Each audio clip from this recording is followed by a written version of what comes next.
Good day. I've come to the end of my 30 days challenge, and I must say I want to give glory to God because it's not easy.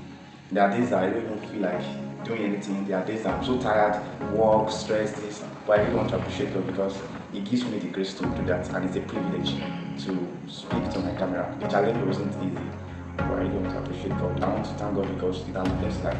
I've received testimonies of how people were being transformed, people were touched, and the messages were those came to guide me. I really want to appreciate everyone that has commented, that have said something good, and I really want to appreciate those people that have criticized too. Those things are actually parts of the growth, and we trust God to help us to be able to do more in the grand style.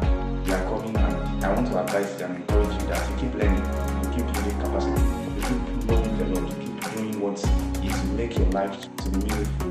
You cautiously live your life that you are living a purposeful life and impactful life every day of your life. And trust me, the sky is your starting point. Have a